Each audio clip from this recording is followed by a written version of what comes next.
नमस्कार, बहुत स्वागत है आप सभी का टीवी9 भारतवर्ष पर। आपके साथ मैं हूं गौरव अग्रवाल। वक्त हो चुका है अड़ी का, और अड़ी में आज शुरुआत एक ऐसी तस्वीर से करेंगे जो दिखाएगा आपको कि कैसे घात लगाकर यूक्रेन ने रूस के जवानों को मौत के घाट उतारा है। सबसे पहले ये ब्रेकिंग न्यूज देखिए, कैसे यूक्रेन के जवानों ने निशाना बनाया है रूस के जवानों को। ये तस्वीर आपके सामने फ्रेम दर फ्रेम रखेंगे। जंग के मैदान से आई है सबसे विध्वंसक तस्वीर। लेपर्ड टैंक से यूक्रेन ने रूस पर बरसाए हैं बारूदी गोले। ब्रैडली से भी, जो कि इन्फेंट्री फाइटिंग व्हीकल है, अमेरिका से मिला है, उससे भी ताबड़तोड़ प्रहार किया है यहां पर यूक्रेन ने। और कैसे रूस के जवानों को निशाना बनाया है, आइए जल्दी से आपको दिखाते हैं। तस्वीरें आपको दिखाते हैं, आइए जल्दी से बिग वॉल पर तस्वीर दिखाते हैं। पीछे जरा बिग वॉल पर दिखाइए वो तस्वीर, कैसे यहां पर ट्रैप में फंसाकर यूक्रेन ने रूस के जवानों का शिकार किया है। आइए आपके सामने तस्वीर दिखाते। देखिए सबसे नया वीडियो, ये लेपर्ड टैंक है जिससे हमला किया जा रहा है और गोले दागता ये लेपर्ड टैंक। ये देखिए लेपर्ड टैंक, वो वहां ट्रेंच दिख रही है आपको, ट्रेंच पर उसने हमला किया है। ये देखिए लेपर्ड टैंक यहां पर हमला करता हुआ, वो वहां पर ट्रेंच जो दिख रही है आपको, इस ट्रेंच में रूस के जवान हैं और इन पर अटैक किया है लेपर्ड टैंक से वहां पर यूक्रेन के जवानों ने। उसके बाद ब्रैडली आता है, लेपर्ड गया, अब ये ब्रैडली आया। ये देखिए ये ब्रैडली फाइटिंग व्हीकल, और वो वहां पर गोलियां ताबड़तोड़ बरसा रहा है। ये देखिए ये रूस के जवान आपको दिख रहे हैं भागते हुए, यहां पर ट्रेंच में रूस के जवान आपको भागते हुए दिख रहे हैं। ब्रैडली से ताबड़तोड़ अटैक किया है यहां पर, और फिर उसके बाद इतने पर भी वो नहीं माने, वहां से जवान उतर कर गए हैं ब्रैडली से और वहां पर उन्होंने उनको निशाना बनाया है। ये ट्रेंच पे यहां पर निशाना बनाया जा रहा है। एक बहुत बड़ी खबर आ रही है इजराइल से। इजराइल से अभी अभी की सबसे विध्वंसक खबर आ रही है। इजराइल पर 10 मिनट के अंदर 30 मिसाइलों से हमला किया गया है। 10 मिनट के अंदर 30 मिसाइलें गरज गई हैं। 30 मिसाइलों से इजराइल पर लेबनान से हमला किया गया है। दक्षिणी लेबनान से ताबड़तोड़ मिसाइलें दागी गई है और मिसाइल हमले के बाद इजराइल में हड़कंप मच गया है। मिसाइल अटैक के पीछे हमास का हाथ होने का शक जताया जा रहा है। ये मिडिल ईस्ट में हालात काफी गंभीर हैं, हम सब जानते हैं। इजराइल के अंदर हालात काफी गंभीर हैं, ईरान से उसके क्वेश्चन दिन पर दिन बिगड़ते जा रहे हैं। लेकिन इसी बीच दक्षिणी लेबनान से इजराइल पर मिसाइलें दागने की खबर आई है। 10 मिनट के अंदर 30 मिसाइलों से हमला किया गया है और इजराइल में हड़कंप मच गया है। मिसाइल अटैक के पीछे हमास का हाथ होने का शक है। और ये जो आप तस्वीरें देख रहे हैं, एक बार फुल करके दिखा देते हैं पीसीआर। ये देखिए कैसे आयरन डोम, जो इजराइल का सबसे अच्छा डिफेंस सिस्टम माना जाता है दुनिया भर में, वो कैसे इन मिसाइलों को इंटरसेप्ट करके उनको हवा में ही बर्बाद कर रहा है। ये देखिए जो धुएं की लाइन दिख रही है आपको, दरअसल ये उन मिसाइलों की, उन रॉकेट की लाइन्स हैं जो यहां से गुजरी, और इनको आयरन डोम ने कैसे यहां पर निशाना बनाया, ये आप देख सकते हैं। इजराइल से इस वक्त की एक बहुत बड़ी खबर ब्रेकिंग न्यूज के साथ दिखाते हैं अब आपको। इजराइल से एक बहुत बड़ी खबर है। लेबनान से 10 मिनट के अंदर 30 मिसाइलें दागी गई हैं। 30 मिसाइलें दागी गई हैं और यह लगता है कि इजराइल या मिडिल ईस्ट में हालात और ज्यादा अब खतरनाक या सेंसिटिव होते जा रहे हैं। ये देखिए लोगों की आपको आवाजें भी आ रही होंगी इस वक्त, लोग काफी ज्यादा इसको लेकर वहां पर डरे भी हुए हैं। ये तस्वीरें देखिए, आपको लोगों का शोर भी दिख रहा होगा। इजराइल पर 10 मिनट में 30 मिसाइलों से हमला किया गया है।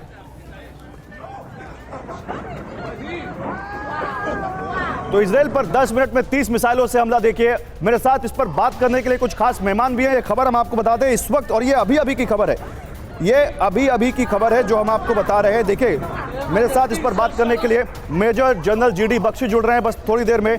इस पर बात करने के लिए मेरे साथ ग्रुप कैप्टन विनोद ऑगस्टीन है, इस वक्त आपको दिखाई दे रहे होंगे ऑन एयर। सर बहुत स्वागत है आपको। और मेरे साथ पीके घोष है, नेवल ऑफिसर हैं, retired naval officer as defence analyst हमें ज्वाइन कर रहे हैं। डॉक्टर घोष आपका भी बहुत स्वागत है। लेकिन विनोद जी, अभी अभी जो लेबनान से रॉकेट दागे जा रहे हैं, क्या माने कि मिडिल ईस्ट में हालात खराब होते जा रहे हैं? जी बिल्कुल खराब। इसमें से देखिए इजरायली लेबनीज कॉन्फ्लिक्ट आज का नहीं है, काफी पुराना कॉन्फ्लिक्ट है। 1980 के दशक से, जब मेरे बचपन से मैं सुनता आ रहा हूँ। ये आपको याद होगा PLO, एक पैलेस्टीन लिबरेशन ऑर्गेनाइजेशन, इनकी तरफ से ये शुरू किया गया था। जब इजराइल बना 1948 में, उसके बाद से इनके आपस के बीच में तनातनी हमेशा रही है।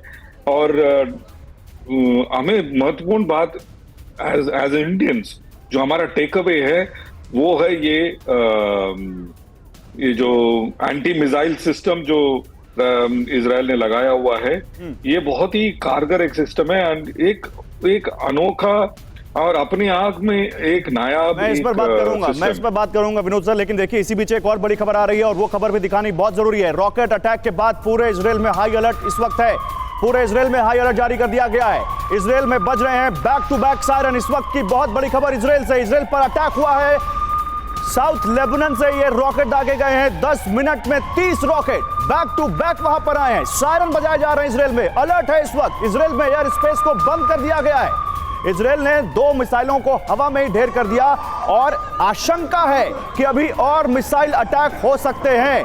तो अभी हम बात कर रहे थे यूक्रेन और रशिया की वॉर की। ऐसा लगता है कि जंग का एक अखाड़ा अब इजराइल और मिडिल ईस्ट में बनने जा रहा है।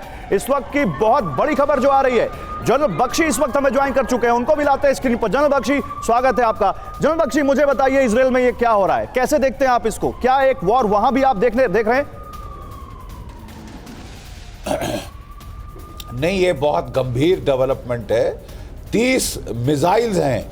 ये नॉर्मल छोटे रॉकेट नहीं है जो कि हमास गाजा के अंदर से ही जो है फायर करता रहा है। ये तो 30 मिसाइल आप बता रहे हैं जिन्होंने अटैक किया है। आयरन डोम इस्तेमाल किया है। लेकिन अभी आपने कहा कि केवल 2 ही मिसाइल्स इंटरसेप्ट हुई, तो क्या मैं इससे समझूं कि 28 मिसाइल 30 में से टारगेट्स हिट कर गई हैं या गिरी हैं? हमको अवेट करना पड़ेगा और इंफॉर्मेशन। जो भी है, ये हमले का होना अपने आप में इजराइल बिल्कुल बर्दाश्त नहीं करता। वहाँ तो बड़ी स्ट्रॉन्ग राइट विंग पार्टी है और निश्चय ही आप जो कह रहे हैं सर, बैंग ऑन सर, आपने बिल्कुल निशाने पर तीर मारा है। देखिए वही हो गया इजराइल में। इस वक्त बहुत बड़ी खबर, मिसाइल हमले के बाद एक्शन मोड में आ गया इजराइल। देखिए मैं वही अगली खबर दिखाने जा रहा हूं। एक्शन मोड में आ गया इजराइल। पीएम नेतन्याहू ने इमरजेंसी मीटिंग बुला ली है। लेबनान से हुए अटैक पर हो सकता है कोई बड़ा फैसला। जनरल बख्शी कह रहे थे कि इजराइल चुपचाप नहीं बैठेगा और इजराइल चुपचाप बैठा भी नहीं है। इजराइल ने एक मीटिंग बुला ली है। जो वहां के प्रधानमंत्री हैं नेतन्याहू, उन्होंने एक इमरजेंसी मीटिंग बुलाई है। लेबनान से हुए अटैक पर वो कोई बड़ा फैसला ले सकते हैं। इस वक्त ये बड़ी खबर आ रही है और ये क्या कर सकते हैं डॉक्टर घोष, क्या हो सकता है ये इमरजेंसी मीटिंग में, क्या फैसला लिया जा सकता है? देखिए, पहले से ही नेतन्याहू एक जिसे कहते हैं बैकफुट में है, क्योंकि उनकी जो जनता है वो जो जुडिशरी को चेंज करने का जो एक माहौल था उसमें बहुत गर्मा गर्मी हुई थी और नेतन्याहू एकदम बैकफुट में आ गए थे। तो ये मेरे ख्याल में एक जो स्ट्राइक आया हमास के साथ ओर से, ये एक सैचुरेशन स्ट्राइक है। सैचुरेशन स्ट्राइक मैं थोड़ी उसमें बता देता हूँ। सैचुरेशन स्ट्राइक ऐसा होता है कि आयरन डोम जो है वो कुछ ही टारगेट एक साथ उसे न्यूट्रलाइज कर सकता है। लेकिन उसके ज़्यादा अगर मिसाइल आ गए, ये शॉर्ट रेंज मिसाइल्स, तो उसको वो मतलब न्यूट्रलाइज नहीं कर सकता। ठीक है। तो एक तरफ से नेतन्याहू देख रहे हैं कि एक ये ऐसा हमला हुआ है और वो एक इमरजेंसी मीटिंग में मैं जो कह रहा, आप जो कह रहे हैं बहुत अहम बात कर रहे हैं। एक बार मैं पीसीआर से कहूंगा, पीसीआर ये तीनों खबरें एक साथ दिखा देते हैं। देखिए बहुत बड़ी खबर है इस वक्त की और इजराइल में एक बड़ा अटैक हुआ है। एक बार जल्दी से आपको बता देते हैं, इजराइल पर लेबनान से, साउथ लेबनान से 10 मिनट में 30 रॉकेट दागे गए हैं और उसके बाद वहां पर हड़कंप मच गया है। आयरन डोम ने 2 मिसाइलें इंटरसेप्ट की हैं, बाकी इसके आगे का अभी अपडेट आना बाकी है। इसी बीच खबर यह भी है कि वहां पर अब आयरन डोम को तो एक्टिव कर ही दिया गया है, एक इमरजेंसी मीटिंग भी बुला ली गई है। पीएम नेतन्याहू ने एक इमरजेंसी मीटिंग बुला ली है और उस इमरजेंसी मीटिंग में इस हमले को लेकर कुछ बड़ा फैसला लिया जा सकता है, क्योंकि मिसाइल हमले के बाद एक्शन मोड में आ गया है इजराइल। खबर यह है कि और भी हमला हो सकता है, इसलिए इजराइल में एयर स्पेस को बंद कर दिया गया है। एयर स्पेस बंद करने के बाद पूरे इजराइल में इस वक्त हाई अलर्ट है। हमास का हाथ हो सकता है इस हमले में, यह कहा जा रहा है। 3 तस्वीरें, 3 खबरें आपके सामने, 3 खबरें। देखिए ये तीनों खबरों में एक ही तस्वीर इसलिए क्योंकि ये इसी से जुड़ी हुई हैं। इजराइल पर 10 मिनट के अंदर 30 मिसाइलों से हमला, 2 मिसाइलों को इजराइल ने हवा में ढेर किया और हमले हो सकते हैं, ये कहा जा रहा है। हाई अलर्ट वहां पर, और मिसाइल हमले के बाद इजराइल एक्शन मोड में आ गया है। पीएम नेतन्याहू ने एक बड़ी मीटिंग वहां पर बुला ली है, इमरजेंसी मीटिंग।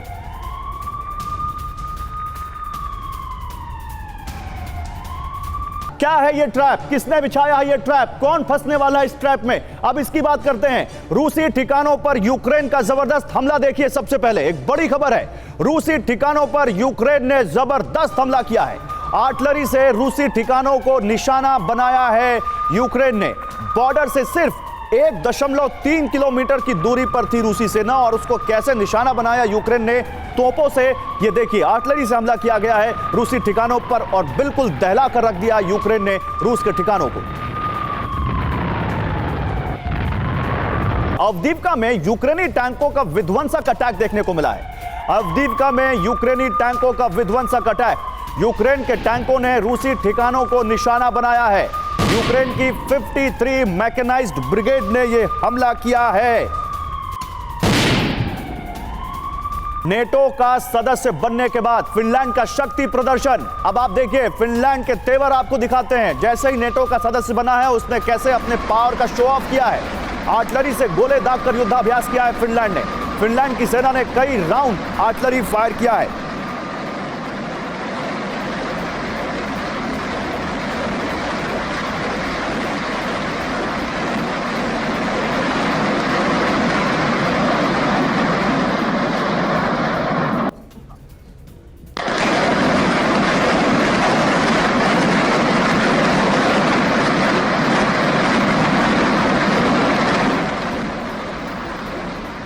फिनलैंड के नेटो में शामिल होते ही रूस एक्शन में आ गया है।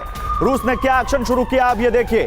रूसी बेलगोरोद सबमरीन मिशन के लिए तैयार दिख रही है। बेलगोरोद एक खतरनाक सबमरीन मानी जाती है। फिनलैंड और स्वीडन के ट्राई जंक्शन पर इसकी तैनाती की जा सकती है, ये जानकारी आ रही है। तो क्या यहां पर रूस अब फिनलैंड की काट ढूंढने में जुट गया है? एक खबर और दिखाते हैं। आर्कटिक में रूसी एक्टिविटी से जुड़ी एक और बड़ी खबर है। रूस को सता रहा है अमेरिका से जासूसी का खतरा। आर्कटिक में रूसी एक्टिविटी से जुड़ी एक और बड़ी खबर। रूस को जासूसी का खतरा सता रहा है। न्यूक्लियर सबमरीन्स को मूव कराने की तैयारी है। नॉर्दर्न फ्लीट के हेडक्वार्टर से सबमरीन हटाने की तैयारी। व्हाइट सी के सेवरोडोनेस्क भेजी जाएंगी परमाणु सबमरीन, जिनके पास परमाणु क्षमता है। आइए जल्दी से आपको दिखाते हैं ये जो बेलगोरोद, जो रूस की बहुत खतरनाक न्यूक्लियर पावर से लैस सबमरीन है, इसको लेकर क्या बात कही जा रही है। देखिए, ये फिनलैंड है, ये रूस है, जिनका बॉर्डर यहां पर लगता है। और ये बैरेंट्स सी आप देख रहे हैं। बेलगोरोद की तैनाती यहां पर हो सकती है। क्यों? क्योंकि ये एक ट्राई जंक्शन बनता है स्वीडन का और फिनलैंड का। ये सेवरोडोनेस्क देख रहे हैं आप, ताकि नेटो उन सबमरीन की जासूसी ना कर सके, इसलिए ये सबमरीन यहां पर लाई जा सकती है। अब समझिए, यहां पर प्रोजेक्ट 09852K329, ये बेलगोरोद सबमरीन, जो इसको हम सैटेलाइट इमेज के थ्रू दिखा रहे हैं। व्हाइट सी जाने वाला आइस ब्रेकर यहां देख सकते हैं और रिटायर्ड टाइफून क्लास की सबमरीन आप यहां देख रहे हैं। इसी को हम यहां पर उठाकर लेकर आए हैं इस इमेज, इस मैप पर, और आपको समझाने की कोशिश कर रहे हैं कि चाहे वो सर्वोमोस्क हो, चाहे और वो यहां पर बैरेंट्स सी जो यहां पर आपको दिखा रहे हैं, सर्वोमोस्क यहां पर है। ये जो आप देख रहे हैं, ये एक ट्राई जंक्शन बनता है यहां पर स्वीडन का और फिनलैंड का, और ये जो है यहां पर भेजी जा सकती है सबमरीन। सवाल है कि यहां पर लाने की जरूरत क्या है? क्यों यहां पर ये सबमरीन लाई जा रही है? क्या फिनलैंड नेटो में शामिल हुआ इसलिए सबमरीन लाई जा रही है, या इसके पीछे कोई और भी कारण है? आइए जल्दी से आपको इस बारे में जानकारी देते हैं। रूसी गतिविधि की वजह क्या है? पीसीआर ये ग्राफिक्स दिखाते हैं। देखिए, फिनलैंड और स्वीडन को समंदर से घेरना, यह सबसे बड़ी वजह है। दूसरी वजह पश्चिमी देशों के खिलाफ नेवी को और मजबूत बनाना, और तीसरी वजह आर्कटिक और बैरेंट्स सी में नेटो की एंट्री को रोकना, यह एक वजह दिखती है। हम बेलगोरोद के बारे में भी आपको बताएंगे, उसके स्पेसिफिकेशंस भी बताएंगे, लेकिन जनरल बख्शी के पास चलते हैं। जनरल बख्शी, क्या लगता है सर आपको, फिनलैंड ने नेटो में शामिल होकर क्या पुतिन को मजबूर कर दिया है कि वो अब कुछ बड़ा फैसला उठाएं, और इसीलिए वो बेलगोरोद, वो सबमरीन जो न्यूक्लियर पावर से लैस है, वो फिनलैंड और स्वीडन के पास भेज रहे हैं? देखिए, खबरें हैं कि जो रूस है ये नॉर्दर्न आर्कटिक रूट खोल रहा है, जिसमें कि व्लादिवोस्तोक के जरिए होते हुए आर्कटिक से जो आजकल आइस मेल्ट हो रही है, वहाँ से भारतीय यातायात, चीन का यातायात रूस को जाए। तो इसके चलते ये जो अपनी बैरेंट्स सी में हरकत हो रही है, उसको ये खतरा लगेगी अपने इस नए सी रूट के लिए। उसके लिए वो ये सबमरीन की पोजीशनिंग कर रहा है, नंबर 1। नंबर 2, ये शक्ति प्रदर्शन है, ये चेतावनी है फिनलैंड को कि साहब, फिनलैंड और स्वीडन दोनों को, कि अगर आप जो है नेटो के साथ ज़्यादा साठगांठ करेंगे तो उसके लिए आपके भी अंजाम हो सकते हैं। फिलहाल मुझे तो नहीं लगता कि रूस यहाँ कोई एस्केलेशन चाहेगा। अभी उसके हैंड्स फुल हैं विद यूक्रेन, यूक्रेन में जब तक वो अपना लेकिन एक मैसेजिंग है कि अगर कुछ हुआ तो हम उसके लिए तैयार हैं। अगले 2 महीने क्रूशल हैं। बिल्कुल, मैसेज तो बहुत क्लियर है। ठीक है sir, loud and clear message यहां पर है। लेकिन जल्दी से आइए दिखाते हैं आपको बेलगोरोद क्या है, बेलगोरोद क्या कर सकता है, बेलगोरोद की खासियत क्या है। बेलगोरोद एक शहर तो है ही रूस में, लेकिन उसी के नाम पर रखा गया है एक सबमरीन का नाम जो कि न्यूक्लियर पावर से लैस है, न्यूक्लियर हथियार से लैस है। और वो सबमरीन हम आपके सामने लेकर आएंगे और बताएंगे आपको कि कैसे वो बेलगोरोद जो सबमरीन है वो यहां पर बहुत ज्यादा खतरनाक बन जाती है। देखिए ये बेलगोरोद सबमरीन जो आपके सामने हम दिखाने की कोशिश कर रहे हैं, लंबाई इसकी 604 फीट है, डिस्प्लेसमेंट 30,000 टन का है। स्पीड की बात करें तो 60 किलोमीटर प्रति घंटे की स्पीड है इसकी। समंदर के अंदर 120 दिन तक रह सकती है और रेंज अनलिमिटेड है। लैस है 6 पोसाइडन ड्रोन से और न्यूक्लियर टॉर्पीडो से। सवाल यह है इसको भेजकर यहां पर कोई मैसेज है रूस का। ग्रुप कैप्टन ऑगस्टीन साहब, क्या आपको लगता है कि पुतिन यहां पर मैसेज दे रहे हैं न केवल फिनलैंड को बल्कि नेटो को भी? बिल्कुल निस्संदेह गौरव। इनफैक्ट आप अगर पीसीआर को बोले 60-40 लाएंगे तो मैं कुछ दिखाना चाहता हूं। यहाँ पे आप देखिए कैसे फिनलैंड के आने से मॉस्को को स्ट्रेटेजिकली घेरा गया है, ये देखना बहुत जरूरी है। अब मेरे बाएं कंधे पे यहाँ देखेंगे तो यहाँ मॉस्को है जी, दिख रहा और इस तरफ देखिए एस्टोनिया है और ठीक ऊपर फिनलैंड है। तो एस्टोनिया से मॉस्को जो है सिर्फ 350 या 370 किलोमीटर्स हैं। कोई भी छोटा रेंज का मिसाइल मॉस्को पहुंच सकता है। जी सर। और अगर एस्टोनिया पे मॉस्को पे एस्टोनिया अटैक करता है तो आप देखिए जो स्ट्रेटेजिक रीच फिनलैंड प्रोवाइड कर सकता है और सेंट पीटर्सबर्ग एकदम अटैक रेंज पे आ गया है। सो ये फिनलैंड का आना ये बहुत ही बड़ा एक स्ट्रेटेजिक महत्वपूर्ण डेप्थ मिल गया है नेटो को। और अगर यूक्रेन को भी ये अगर लाने में कामयाब हो जाते हैं देन जो वेस्टर्न रशिया है, जो यूक्रेन के ईस्ट में जो लोग रहते हैं वो यूरोपियन यूनियन में आना चाहते हैं, उधर भी ये कुछ ना कुछ करके उस एरिया को भी अंदर लेने का इनका सारा ठीक है खेल, ये लंबा चौड़ा खेल ये है। ठीक। यूक्रेन में जंग के लिए वैगनर ग्रुप में नई भर्ती चल रही है। वैगनर ग्रुप इस दुनिया की सबसे खतरनाक प्राइवेट आर्मी मानी जाती है जो पैसों के लिए कहीं भी लड़ाई लड़ सकते हैं, किसी के लिए भी लड़ सकते हैं। जंग में जाने के लिए तैयार हैं वैगनर के नए लड़ाके। वैगनर चीफ प्रिगोजिन को आप देखिए जो नए लड़ाकों से बात कर रहा है। वैगनर चीफ येवगेनी प्रिगोजिन नए लड़ाकों को बधाई दे रहा है। वैगनर ग्रुप में शामिल होने के लिए प्रिगोजिन ने उनको बधाई दी और अब ये लोग इसके लिए काम करेंगे। पैसे लेकर किसी के लिए भी लड़ेंगे, किसी की भी जान लेंगे और कहीं भी मर जाने के लिए भी ये तैयार है। एक और बड़ी खबर बाखमुत से है। बाखमुत में यूक्रेनी सेना के सामने एक बड़ा संकट खड़ा होता दिख रहा है। वो संकट देखिए आप। बाखमुत में यूक्रेनी सेना के सामने एक बड़ा संकट। खराब मौसम में जंग लड़ने में परेशानी हो रही है इन लोगों को। देखिए कैसे कीचड़ दिख रहा है चारों तरफ। बर्फ क्योंकि पिघल रही है तो वह पानी में बदलकर कीचड़ वहां पर बना रही है। बैटलफील्ड में कीचड़ होने से जवानों के सामने इस तरह का संकट है। लॉजिस्टिकल संकट जो इस वक्त उनके सामने दिख रहा है वो आप देख सकते हैं। जंगी ज्वाला को भड़काने वाला बयान नेटो चीफ का देखिए। फिर चलते अपने एक्सपर्ट के पास। क्या है वो बयान? नेटो ने चीफ ने कहा है कि यूक्रेन अब नेटो का अगला सदस्य बनेगा। इसी के लिए तो लड़ाई हुई थी, जेन्स स्टोल्टनबर्ग कह रहे हैं। और नेटो चीफ के बयान के बाद रूस कर सकता है भीषण हमला, क्योंकि पुतिन ने साफ कहा था कि नेटो अगर यूक्रेन को शामिल करता है तो फिर यह जंग और भड़केगी और फिर कुछ भी हो सकता है। आइए जरा बात करते हैं नेटो चीफ के इस बयान के मतलब क्या है। जल्दी से बिग वॉल पर दिखाते हैं और फिर अपने एक्सपर्ट के पास जाते हैं। नेटो चीफ अगर शामिल ही करना चाहते थे तो अभी तक किया क्यों नहीं उन्होंने, यह भी सवाल है। जेन्स स्टोल्टनबर्ग नेटो चीफ जिनको आप ये देख रहे हैं, उन्होंने कहा कि अब नेटो का अगला सदस्य यूक्रेन बनेगा। अभी क्यों नहीं बनाया? इससे क्या होगा? यूक्रेन में जंग और ज्यादा भड़केगी, ये तय है। उससे फिर क्या होगा? इस बयान से पुतिन और आग बबूला होंगे। रूस अपने हमले और तेज करेगा। ये देखिए हम आपको नीचे बयान के माने दिखा रहे हैं। यूक्रेन में हथियारों की जरूरत और बढ़ेगी और जब बढ़ेगी तो फिर वो हथियार आएंगे कहां से? क्योंकि अभी से ही एप्रीहेंशंस दिखने लग गए हैं यूरोपियन कंट्रीज में। रूसी आक्रामकता से दूसरे देश खौफ खाएंगे। पुतिन से बचने के लिए हथियारों की डिमांड और बढ़ेगी। हथियारों की मंडी में अमेरिका नंबर 1 है और ज्यादा हो जाएगा। कुल मिलाकर यूक्रेन के बहाने यूरोप को डराने की चाल दिखती है। लेकिन डॉक्टर घोष, इससे अगला सवाल है, आपने 2022 में जिसने अप्लाई किया उसको 2023 में नेटो की मेंबरशिप दे दी और जो 2008 में अप्लाई किए हुए उसको आप कह रहे हैं कि हम नेटो का सदस्य बनाएंगे। मतलब बेवकूफ बना रहे हैं क्या, समझते क्या है ये यूक्रेन को? देखिए, ये नेटो को तो पता है अगर वो यूक्रेन को ला ले अपने बीच तो उनके एग्रीमेंट के मुताबिक और दूसरे नेटो के जो सदस्य हैं उन पर ये रूस पर आक्रमण करने का एक मतलब दे आर लीगली ऑब्लिगेटेड। तो अभी मेरे ख्याल में अगर वो यूक्रेन को लाए तो ये एक शार्प एस्केलेशन होगा।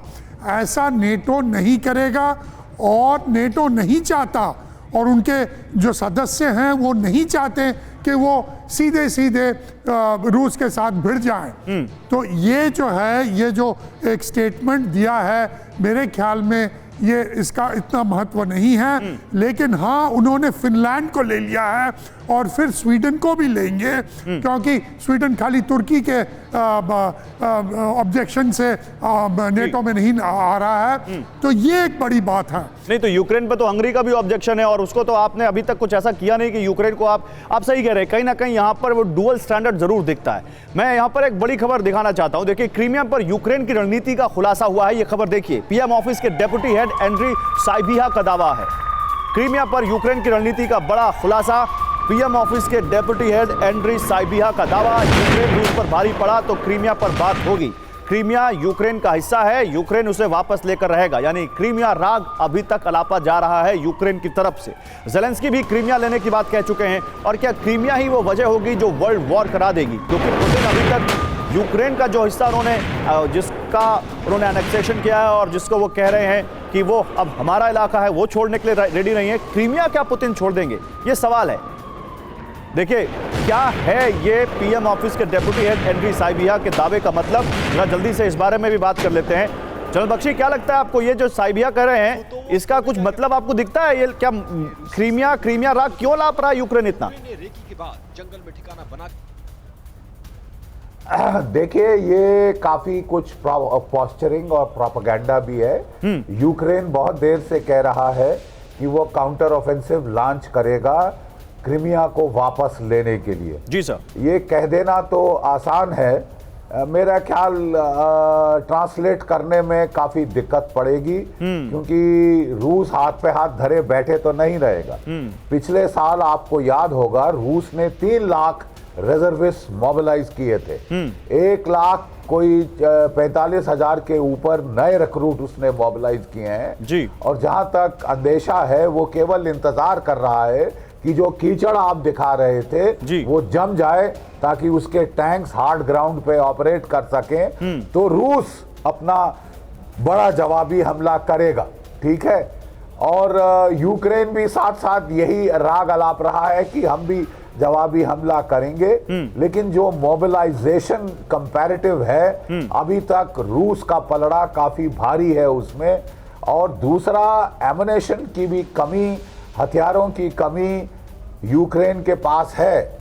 12 leopard tank, 15 Abraham tanks, challenger tank से कुछ नहीं होता।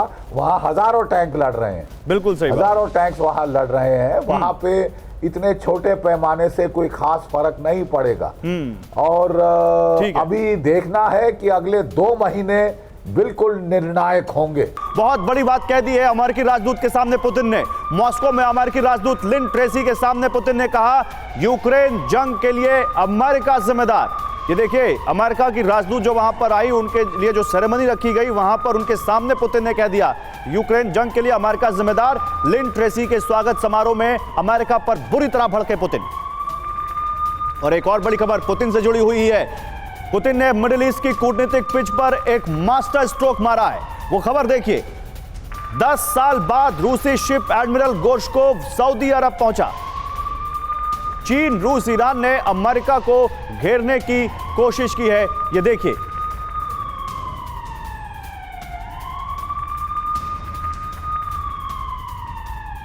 आइए जल्दी से बिगवाल पर इस बारे में आपको जानकारी देते हैं। फिर एक ऐसी तस्वीर दिखाएंगे आपको जो बताएगा कि रूस ने कैसे बारूद बरसा दिया है यहां यूक्रेन पर। जल्दी से बिगवाल पर दिखाते हैं कैसे अरब पहुंचा रूसी शिप एडमिरल गोर्शकोव। और यह बहुत बड़ी खबर है। इसके मायने क्या है ये आप समझिए। रूसी शिप के सऊदी अरब आने की टाइमिंग अहम है और आपको वो तस्वीरें भी दिखाएंगे, आपको वो जानकारी भी देंगे कैसे यहां पर पहुंचा। ये देखिए, ये रूसी शिप है एडमिरल गोर्शको, और जो यहां पर वो आ रहा है गल्फ में, आखिर इसके पीछे वजह क्या है, यहां आने की वजह क्या है, इसका कारण क्या है। हालांकि वो उनकी तरफ से जो बात कही गई है वो कह रहे हैं कि हमारे पास फ्यूल की कमी थी, हम फ्यूल लेने गए थे। लेकिन टाइमिंग बहुत अहम है। उस वक्त जब सऊदी अरब के चीफ CIA में हो, उस वक्त जब सऊदी अरब ईरान में दोस्ती हो गई हो, उस वक्त जब ईरान रूस के साथ खड़े होकर लगातार मदद कर रहा हो, तो ये एडमिरल गोर्शको यहां आकर क्या कोई पोस्चरिंग है, क्या कोई मैसेज है। चीन ईरान ड्रिल में भी शामिल हुआ था एडमिरल गोर्शको, आखिर ये यहां पर क्यों आया है, ये एक बड़ा सवाल है। रूस के साथ जंग में यूक्रेन को और वेपन देगा पोलैंड। एक बड़ी खबर, रूस के साथ जंग में यूक्रेन को और वेपन देगा पोलैंड। जेलेंस्की के पोलैंड दौरे पर राष्ट्रपति डूडा ने यह ऐलान किया है। यूक्रेन को 4 MiG-29 फाइटर जेट देगा पोलैंड। आर्टिलरी के लिए गोला उत्पादन पर भी सहमति बन गई है। यूक्रेन को पोलैंड से एयर डिफेंस सिस्टम भी दिए जाएंगे।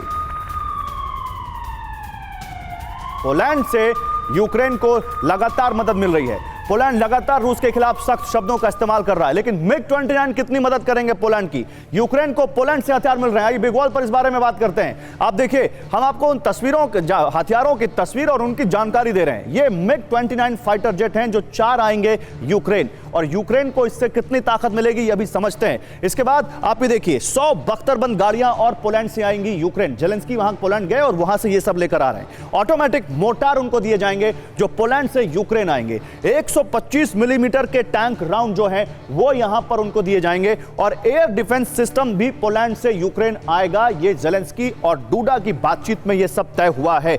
ये कितना मदद करेगा ये जरा बात कर लेते हैं। हमारे साथ ग्रुप कैप्टन विनोद ऑगस्टिन जी हैं। ग्रुप कैप्टन साहब, मुझे ये बताइए, ये आपको लगता है ये मतलब वही चीज है क्या कि एक आग जल रही है, उसमें थोड़ा थोड़ा घी डालते रहो, आग बुझने ना पाए, वरना ये 4 MiG क्या कर लेंगे, बताइए जरा। देखिए, मैं जो जनरल बख्शी साहब कह रहे थे उसी से एक लीफ उठा करके मैं यही बताऊंगा। दो MiG-29, 4 MiG-29, ये ऊंट के मुंह में जीरा भी नहीं है। मेरे पीछे मैंने MiG-29 लगाया हुआ है, लेकिन क्या ये जहाज आना इतना इंपॉर्टेंट नहीं है जितना जो इसके साथ जो साजो सामान आएगा वो इंपॉर्टेंट है। उसमें 2 चीजें मैं पूर्ण गौरव में कहूंगा। पहली बात, ये जो पोलिश MiG-29 है, ईस्टर्न ब्लॉक कंट्री होने की वजह से और रशियन साजो सामान होने की वजह से इनका और F-16 के साथ जो तालमेल है, जिसको हम इंटर ऑपरेबिलिटी कहते हैं, बहुत उमदा लेवल पर पहुंच गया है। ये वेस्टर्न जहाजों के साथ बात कर सकता है, नहीं तो आप रशियन जहाज को वेस्टर्न जहाज के साथ बात कराना एक नामुमकिन सा काम होता है। लेकिन इंडिया में हो या फिर पोलैंड में हो, ये मुमकिन है। तो ये जब इंडक्ट हो जाएगा, इनको एवैक्स के जो पिक्चर, जो नेटो के एवैक्स पिक्चर्स हैं या फिर नेटो के जो ड्रोन के पिक्चर्स हैं, वो उनके कॉकपिट में मिलेगा। तो एक MiG-29 जो है 4 के बराबर या 5 के बराबर होने का संभावना है। लेकिन दे ही 2 रहे हैं, 2 को आप इंटू 2 भी कर लीजिए, 10 के बराबर।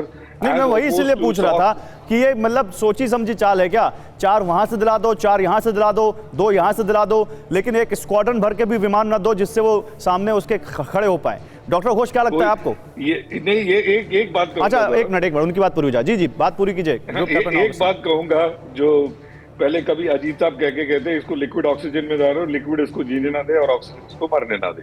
बिल्कुल यही हालत यूक्रेन के साथ हुआ हुआ। बिल्कुल बिल्कुल। ग्रुप कैप्टन ऑगस्टिन साहब जो कह रहे हैं, इससे आप सहमत हैं यहाँ पर? जी हाँ, मैं एकदम सहमत हूँ कि ये 4 जो MiG हैं जो यूक्रेन के पास पहले भी थी, वो जब रूस वो सोवियत यूनियन के साथ थे, वो काफ़ी मतलब जानते हैं इस इक्विपमेंट को। तो ये 4 इधर, फिर 12 टैंक, और फिर ये इसमें कुछ ज़्यादा फर्क नहीं आने वाला है। ये एक पोस्चरिंग है जिसको वो दिखाने चाहते हैं। देखिए हमारे साथ जीने भी नहीं दूंगा और मरने भी नहीं दूंगा, और तुम्हारे को लड़ने के लिए बिल्कुल कुछ ना कुछ देता रहूंगा ताकि तुम लड़ते रहो। ठीक है, आपने ठीक कहा। तो चलिए इस बारे में और बात करेंगे, लेकिन इसी बीच रूस से एक बड़ी खबर आ रही है और रूस में कुछ तो घट रहा है ऐसा जो रूस के काबू में नहीं आ रहा है। कभी उनके कैफे में ब्लास्ट हो रहा है तो कभी उनकी एक बड़ी इंपॉर्टेंट बिल्डिंग में आग लग जा रही है। रूस की डिफेंस मिनिस्ट्री की इमारत में आग लग गई, भीषण आग लग गई। पुतिन और लुकाशेंको की जब मुलाकात हो रही थी उसी वक्त क्रेमलिन के पास एक बिल्डिंग में भीषण आग लग गई। क्रेमलिन से कुछ ही दूरी पर मौजूद है रक्षा मंत्रालय की इमारत और देखिए कैसे धुआं उठ रहा है, कैसे लपटें दिख रही हैं आपको इन तस्वीरों में। इमारत से 50 लोगों को सुरक्षित बाहर निकाला गया। इमारत में यूक्रेन के वॉर समेत सेना की कई सीक्रेट फाइल्स मौजूद थी जब ये आग लगी है। अब सवाल यह है कि ये आग लगा कौन रहा है। लगातार मॉस्को हो या सेंट पीटर्सबर्ग का वह धमाका हो या इसके पहले भी कई बड़े प्रतिष्ठानों में रूस में आग लगने की खबरें आई हैं जब से ये वॉर चल रही है। आपको 3 तस्वीरें दिखाते हैं यहां पर। अच्छा, 3 तस्वीरें आप देखिए। पुतिन और लुकाशेंको की जब मुलाकात चल रही थी, क्योंकि लुकाशेंको बेलारूस के राष्ट्रपति हैं और वो 2 दिन के दौरे पर मॉस्को में हैं, और ये जब मुलाकात चल रही थी उसी वक्त ये भीषण आग लगी मॉस्को में रक्षा मंत्रालय में। और उस रक्षा मंत्रालय की उस बिल्डिंग में कई सीक्रेट फाइल्स रखी हुई हैं, वॉर की फाइल जुड़ी हुई। सवाल यह है कि क्या इसके बाद अब यहां कोई बड़ा हमला किया जाएगा? क्या हमला भी हो सकता है मॉस्को में, या मॉस्को की तरफ से इसका कोई रिएक्शन देखने को मिल सकता है? जनरल बख्शी हमारे साथ हैं, जरा उनके पास चलते हैं। बख्शी साहब, आपको इस आग के पीछे क्या दिखता है? ये नॉर्मल है, कोई संयोग है, या आपको लगता है नहीं वॉर के पीछे कोई प्रयोग है? नहीं, देखिए साहब, बहुत सारी साबोटाज की बातें आ रही हैं, टेररिस्ट स्टाइल अटैक किए जा रहे हैं, चाहे स्पेशल फोर्सेस या इंटेलिजेंस एजेंट। ये डेफिनेटली ये साबोटाज का संभावना बहुत भारी है इसके अंदर। और मैं आपको ये बताऊं कि डेफिनेटली रशिया रिटेलिएट करेगा, क्योंकि ये प्रेस्टीज का सवाल है। अगले कुछ दिनों में हम मिसाइल के ताबड़तोड़ हमले भी देख सकते हैं इन रिटेलिएशन। और मैं एक और इंटरेस्टिंग अटकल लगाई जा रही है जी सर। अमेरिका में भी बहुत सारे हैजार्डस मटेरियल के एक्सीडेंट्स हुए हैं अभी हाल में ही। तो लगता है ये इंटेलिजेंस वॉर जो है ये बढ़ रही है, दोनों तरफ से इस तरह की चीजें की जा रही हैं और इसमें कोई हैरत की बात नहीं। ये तो लड़ाई के दौरान साबोटाज और सबवर्शन और लेकिन आपको लगता है कि ये इस वॉर पे कुछ असर डालेगा? में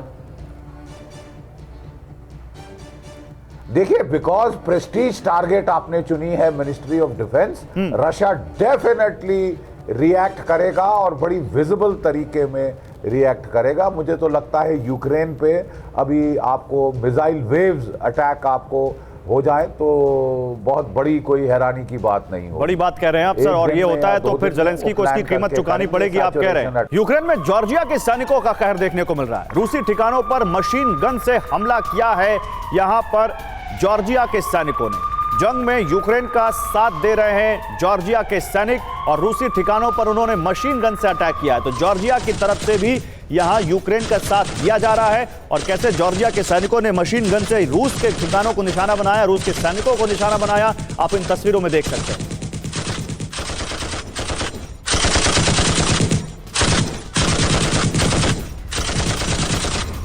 एक और बड़ी खबर आ रही है महायुद्ध के मैदान से, जहां यूक्रेन ने अपना ब्रह्मास्त्र उतार दिया है। उत्तरी यूक्रेन में एवेंजर एयर डिफेंस सिस्टम तैनात कर दिया गया है। अमेरिका से यूक्रेन को मिला है ये Avenger air defence system. Avenger air defence system क्या होता है, इससे क्या ताकत मिलेगी यूक्रेन को, आइए आपको दिखाते हैं जल्दी से। डॉक्टर घोष, मैं आपसे रिक्वेस्ट करूंगा प्लीज आप इधर आ जाएं।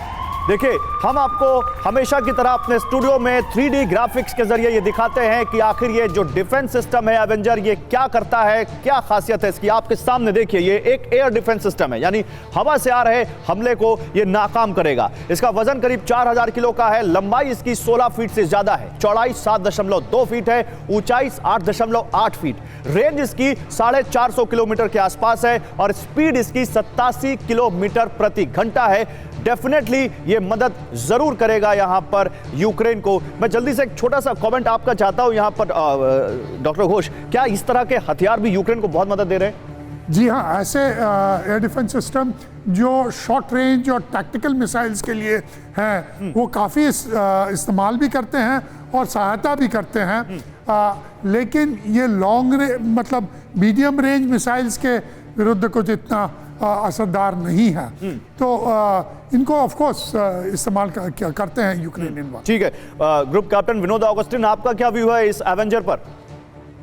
देखिए, एवेंजर सिस्टम जो है आधुनिक एयर डिफेंस सिस्टम है। सबसे इंपॉर्टेंट बात क्या है गौरव, हमको ये समझाना जरूरी है। एयर डिफेंस सिस्टम को एक सेमी मोबाइल या स्टैटिक सिस्टम माना गया है, क्योंकि आप एक जगह पे उसको लगाते हैं तो उसको साइटिंग वगैरह करनी पड़ती है। लेकिन ये जो सिस्टम है जो मेरे पीछे मैंने लगाया हुआ है, और जैसे आपने फ्लोर ग्राफिक्स में भी दिखाया हुआ है जी, ये शूट एंड स्कूट वाला है। जिसका मतलब इस एयर डिफेंस सिस्टम के खिलाफ जो एक्शन लिया जाता है, जिसको जो हवाई जहाज से या सरफेस टू सरफेस मिसाइल से, इस सिस्टम को आप इक्वेशन से हटा ही नहीं सकते हैं, क्योंकि ये यूएवी के ऊपर या आने वाले फाइटर के ऊपर मारेगा और अपना जगह बदल देगा।